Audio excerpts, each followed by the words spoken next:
Hello, I'm Patrick Jameson, and in this video, I'm going to show you the process of how to remove the scratch in the glass. I will be using the Gforce Max kit to remove the scratch. The first step is locating your scratch and marking it from the opposite side of the window. The next step is determine which disc you need on your scratch.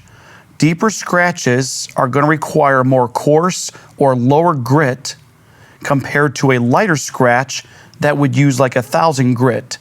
For the scratch that I have, I'm going to start off with the 360 grit and begin working on it.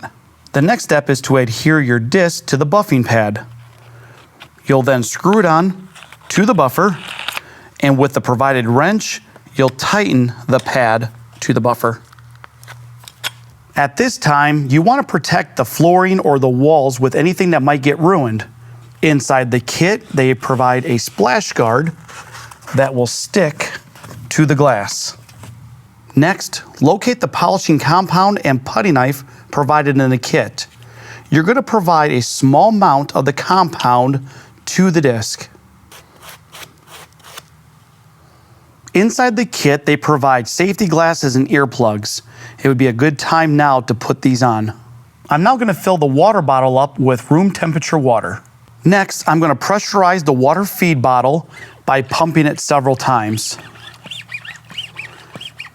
and then adhere it to the glass. I've now plugged in the buffer, and what I'm going to do is when I press the trigger, I'm going to keep my circles tight.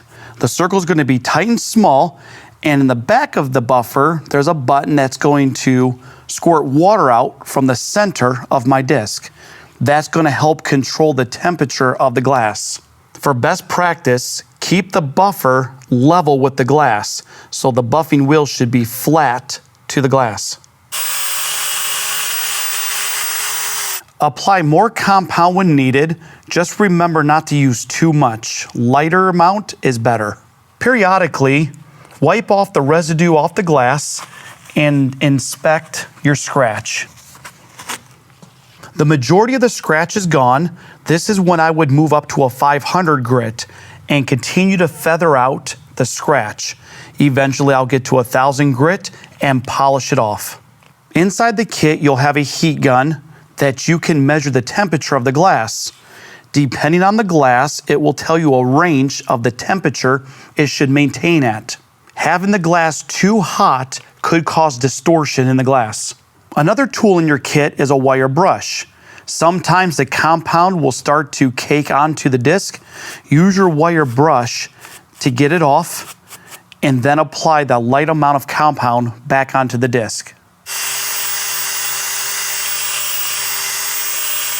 I have now moved up to 1000 grit and feathered the entire hazing area.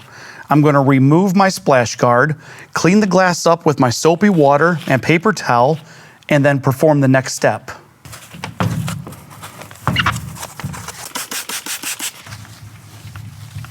The glass has now been cleaned with soapy water. I'm going to remove the 1000 grit pad and add the polishing pad or phase 3 pad to the buffer. I'm now going to add the clearing compound to the buffing pad. Just like the previous compound, we're going to add the clearing compound very lightly. As stated before, lighter the better, and you can always apply more when needed.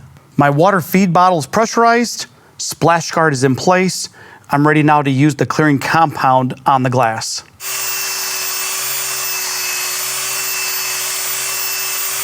Continue using the clearing compound and the polishing pad to get the haze removed off the glass. Once finished, use soapy water and a paper towel to clean the window up. To recap, I'm now showing you how to remove a scratch using the Gforce Max kit. I'm Patrick Jameson, and thanks for watching.